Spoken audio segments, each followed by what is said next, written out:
இந்த வாட்டி ரெக்கார்ட் ஆகலைன்னா சத்தியமாக ஃபோனை தூக்கி வச்சுருவேன். இப்போ தான் 6000 கொடுத்து டிஸ்பிளே மாற்றினேன். ஓகேவா? நேற்று வந்து ஷாக்ஸ் ஹெட்ஃபோன் வந்து கொடுத்துருந்தாங்க, ட்ரை பண்ணியிருந்தோம். எனக்கு நேற்றே சொல்லியிருந்தேன் ஒரு வீடியோவில், பட் இப்போவும் சொல்கிறேன். அது பற்றி என்னோட ஒரு பார்வை என்னென்னா, நல்லா கம்ஃபர்டபுளாக இருக்குது, நல்லா ரன் பண்ணும்போது மூவ் ஆகலை. தம்பி அமைதியாக தம்பியா, அதனால தான் தம்பி இவ்வளோ பிரச்சனை. நல்லா ரன் பண்ணும்போது மூவ் ஆகலை. மியூசிக்கும் பார்த்தீங்கன்னா கரெக்டாக இருக்குது. உங்களுக்கு ரொம்ப ஹெவி பாஸ் வேணும், நல்லா பூஸ்டப்பாக வேணும், டிம்முன்னு சவுண்டு வேணும் அப்படின்னா உங்களுக்கு வந்து இது செட் ஆகாது. ஆனால் ரன்னிங்க்கு ஸ்போர்ட்ஸுக்கு வந்து கம்ஃபர்டபுள். ஏன்னா உங்களுக்கு மியூசிக்கும் நல்லா கிளியராக கேட்குது, நாய்ஸ் எல்லாம் பெருசாக ஒன்றும் இல்லை. அதே மாதிரி சைடில் டிராஃபிக்கு நாய்ஸு, ஏதாச்சும் ஹார்ன் அடிக்கிறது, நாய் குலைக்கிறது, அந்த மாதிரிலாம் வந்து சவுண்ட் நல்லாவே கேட்குது. பட் ப்ரைஸ் மட்டும்தான் எங்களுக்கு ஒரு 16,000 கிட்டே வருது. எப்படி இருந்தாலும் இப்போதைக்கு வாங்க போகிறதில்ல, மேபி ஃப்யூச்சரில் வாங்கலாம். 16,000 கிட்டே வருது. எங்களுக்கு என்ன ஒரு வியூனா, ஒரு 3 வேரியண்ட் மாதிரி வச்சுருக்கலாம். ஒரு 10,000, 16,000, 8,000 இல்லை 7,000 அந்த மாதிரி எதாவது வச்சுருக்கலாம். ஷாக்ஸ் அதோட பிராண்டு.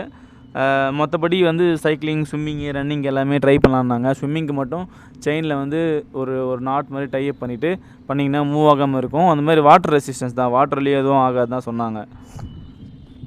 சொல்கிறா எப்போ அந்த அது நல்லா இருந்துச்சு. ஹெட்ஃபோனு நல்லா சவுண்டு கொஞ்சம் கிளியராக இருந்துச்சு. சவுண்டு குவாலிட்டி கேட்குறதுக்கும் நல்லா இருந்துச்சு.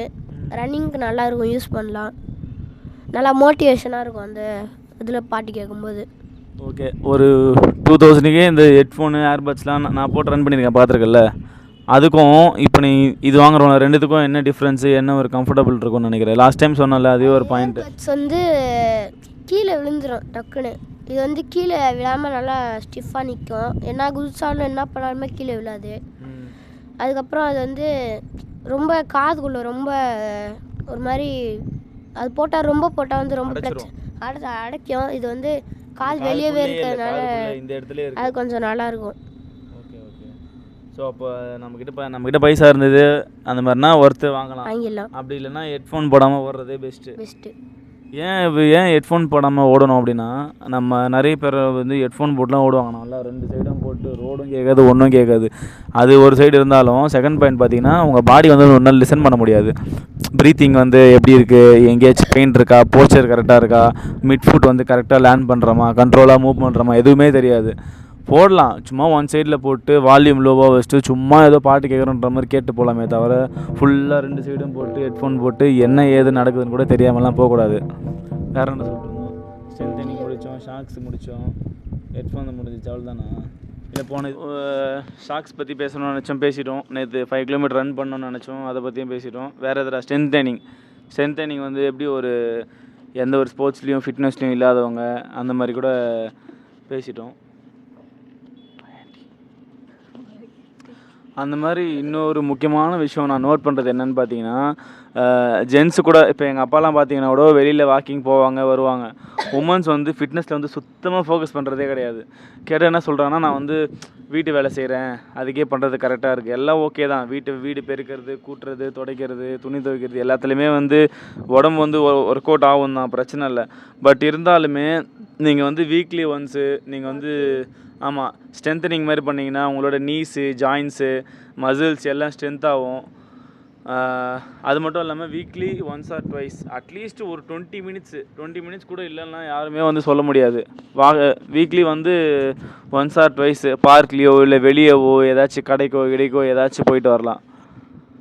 இப்போது ஸ்போர்ட்ஸ்லேயே கூட பார்த்தீங்கன்னா உங்கள் டீமில் எத்தனைடா இருக்காங்க கேர்ள்ஸ் 2 பேர் இருப்பாங்க.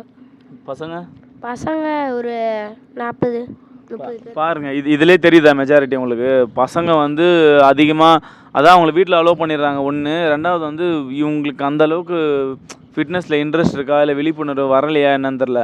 இப்போது இவங்க வீட்டிலன்னு பார்த்தீங்கன்னா, இவங்க வீட்டில் ஃபிட்னஸ்லலாம் யாரும் கிடையாது. நார்மலாக இருப்பாங்க, வேலைக்கு போவாங்க, வருவாங்க. பட் ஆனால் இவனுக்கே வந்து ஃபுட்பாலில் இன்ட்ரெஸ்ட் இருக்குது, தான் இவன் ஃபிட்னஸ்க்கு வந்தான். ஆக்சுவலாக ஃபிட்னஸில் இருக்கிறது நல்லது தான். உனக்கு ஒன்று சொல்கிறேன், நிறைய பேர் வந்து ஒரு 10th முடிச்சுட்டு, எக்ஸாம் இருக்குது, 12th முடிச்சுட்டு, காலேஜ் முடிச்சுட்டு நான் வேலைக்கு போயிட்டேன் அப்படின்னு சொல்லிட்டு ஃபிட்னஸை விட்டுருவாங்க. கேட்டால் என்ன சொல்லுவாங்க, நான் அந்த காலத்தில் எவ்வளோ பெரிய அத்லட் தெரியுமா, நான் எவ்வளோ ஓடிருக்கேன் தெரியுமா, நான் அங்கே விளையாடிருக்கேன் தெரியுமா, இந்தியன் போயிட்டேன் தெரியுமா, நேஷனல் போயிருக்கேன்னா தெரியும். என்ன ஆனாலும் சரி, நீங்கள் 12th போனாலும் சரி, காலேஜ் முடிச்சாலும் சரி, வேலைக்கு போனாலும் சரி, நீ உன்னால் ஃபுட்பால் மேட்ச்சே விளையாட முடியலனாலும் ஃபிட்னஸ் மட்டும் மெயின்டைன் பண்ணு. நம்மக்கிட்ட கார்டு இருந்தால் எடுத்துக்கிடுவானுவ, ரூவா இருந்தால் பிடிங்கிடுவானுவ. ஆனால் fitness bro at least weekly 2 to 3 days ஆச்சு ஏதாவது ஒர்க் அவுட் பண்ணியோ இல்லை உனக்கு பிடிச்சதோ இல்லை சண்டே மட்டுமே ஏதாவது மேட்ச்சுக்கு போகிறது அந்த மாதிரி பண்ணுறியா? செய்வீர்களா? செய்வீர்களா? செய்வோம். வீட்டில் உனக்கு ஒரு லெவலில் இருக்கு தானே பிடிச்சி வச்சிருப்பாங்க ஆட் பண்ண நான் இல்லடா இத கட் பண்றேன் அந்த மாதிரி ஒரு முக்கியமான அனௌன்ஸ்மென்ட் பாத்தீங்கன்னா 2026ல தம்பி வந்து ரொனால்டோ கூட மேட்ச் விளையாட போற ரொனால்டோ டீம்லயே ஜாயின் பண்ணிருக்காரு. இது மெஸ்ஸி ரிட்டையர்டா இருக்காரா? ஸோ மெஸ்ஸிக்கு ஆப்போசிட்டாக தான் விளையாட போகிறாங்க. இந்தியாவிலே வந்து ஃபஸ்ட்டு பிளேயரு ரொனால்டோ கூட விளையாடுறவர் இவர் தான். ஐ மீன் இந்த யங் ஏஜில். ஓகேங்களா? அப்புறம் உனக்கு பிடிச்ச ஃபுட்பால் பிளேயர் யார்? Neymar junior, Brazil. என்ன ஏஜ் இருக்கும் அவருக்கு? ஒரு 35 தான் இருக்கும். அவர் ஏன் வெளியில் அவர் தெரில? இப்போ மெஸ்ஸி ரொனால்டோனா எவனா இருந்தாலும் ஜெர்சி போடுறானுங்க, வெளியில் தெரியுது. அவர் ஏன் வெளியில் தெரிய மாட்டேங்குது? அவர் தெரியும், ஃபுட்பால் பிளேயருக்கு அவ்வளோவா தெரியும், கம்யூனிட்டியில் தெரியும். ஆனால் வெளியே யாருக்கும் தெரிய மாட்டேங்குது. ஏன்னா அவர் வந்து நிறைய இன்ஜுரியில் இருப்பார். அவர் வந்து நல்லா ட்ரிபிளிங்லாம் நல்லா பண்ணுவார். அதனால் அவரை வந்து அச்சு படுகு போட்டுருவாங்க. அவர் வாழ்க்கையில் இன்ஜுரியில் தான் அவர் வாழ்க்கைன்றியா? ஓகே, எனக்கு எதோ கொஸ்டின் கேட்டியே. உங்களுக்கு யார் பிடிச்ச பிளேயர்? இல்லை ரன்னர். ஓகே, எனக்கு வந்து பார்த்தீங்கன்னா ஒரு இதுலும் ஒரு தலை இருப்பாங்கள்ல. இப்போது சினிமானா வந்து விஜய், அஜித், ரஜினி, கமல். பிஸ்னஸ்லன்னு பார்த்தீங்கன்னா முகேஷ் அம்பானி, அப்புறம் எலான் மஸ்க்கு, அந்த மாதிரிலாம் இருக்காங்கள்ல.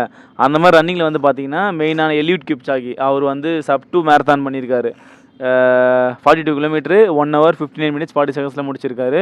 இன்னொருத்தர் வந்து கெனனிசே பெக்கில், அவர் எத்தியோப்பியா, இவர் வந்து கென்யா.